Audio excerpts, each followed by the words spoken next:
নমস্কার। আজ এক পরম পবিত্র তিথি। যুগাবতার ভগবান ঠাকুর শ্রীরামকৃষ্ণ পরমহংসদেবের অন্যতম প্রধান অন্তরের পার্ষদ বীর সন্ন্যাসী স্বামী নিরঞ্জনানন্দ মহারাজের আজ শুভ জন্মতিথি। ঠাকুর শ্রীরামকৃষ্ণ যাকে আদর করে বলতেন তার সিংহ শিশু এবং জন্ম থেকেই মুক্ত নিত্য সিদ্ধ পুরুষ। এই মহিমান্বিত জন্মতিথিতে তার শ্রীচরণে জানাই আমাদের কোটি কোটি প্রণাম।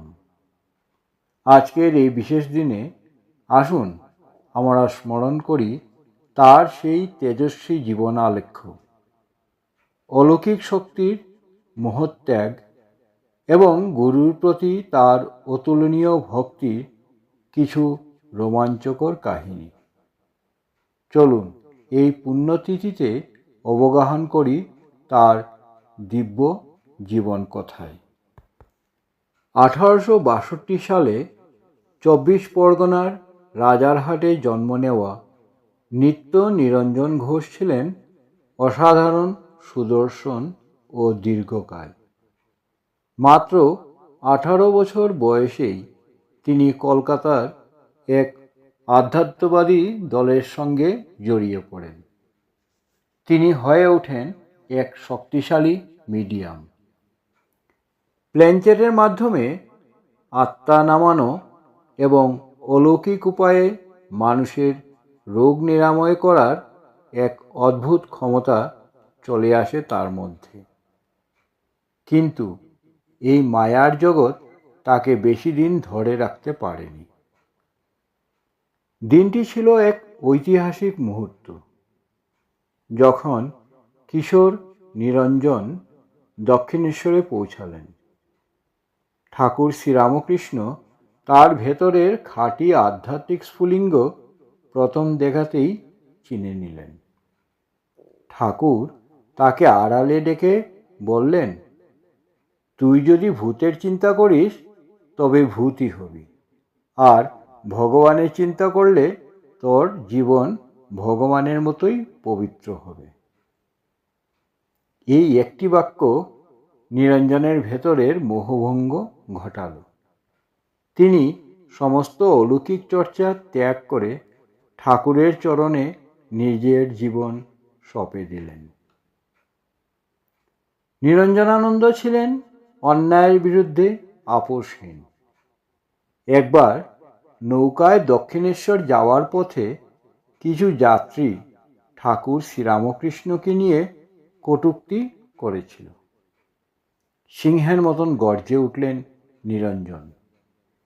বিশাল দেহের শক্তিতে নৌকা ঝাঁকাতে ঝাঁকাতে বললেন, চুপ কর, না হলে মাঝ নদীতেই নৌকা ডুবিয়ে দেব।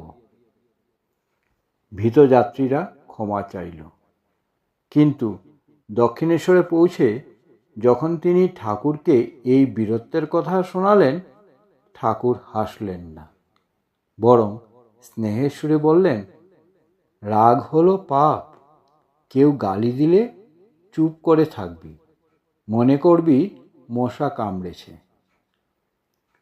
গুরুদেবের এই শিক্ষা নিরঞ্জনকে আজীবন শান্ত ও সংযত থাকতে শিখিয়েছিল। শ্রীরামকৃষ্ণের মহাসমাধির পর তিনি সন্ন্যাস নেন এবং নাম হয় স্বামী নিরঞ্জনানন্দ। তিনি ছিলেন অনন্য। মায়ের অন্ন সংস্থানের জন্য একবার চাকরি করায় শ্রীরামকৃষ্ণ কেঁদে ফেলেছিলেন, কিন্তু যখন জানলেন এটি মায়ের জন্য, তখন ঠাকুর বলেছিলেন, মায়ের জন্য করেছিস, তোর মন অপবিত্র হবে না।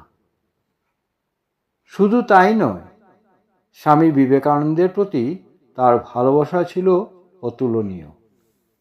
স্বামীজির শেষ জীবনে বেলুর মঠে লাঠি হাতে ঘরের বাইরে পাহারা দিতেন নিরঞ্জন মহারাজ, যাতে অসুস্থ স্বামীজির বিশ্রামে কেউ বিন্দুমাত্র ব্যাঘাত ঘটাতে না পারে। শ্রী শ্রী মা সারদা দেবীকে রামকৃষ্ণ পার্ষদদের মধ্যে তিনিই প্রথম জগজ্জননী রূপে প্রচার করেন। 1904 সালের 9 মে মাত্র 42 বছর বয়সে হরিদ্বারে এই মহান আত্মা মহাপ্রয়াণ লাভ করেন। তার জীবন আমাদের শেখায় কিভাবে তীব্র শক্তি ও ক্রোধকে ভক্তি ও সেবায় রূপান্তর করতে হয়। পরম পূজনীয় স্বামী নিরঞ্জনানন্দজির এই জীবন কাহিনী আপনার কেমন লাগলো কমেন্ট করে অবশ্যই জানাবেন। ভিডিওটি ভালো লাগলে লাইক ও শেয়ার করতে ভুলবেন না। ধন্যবাদ।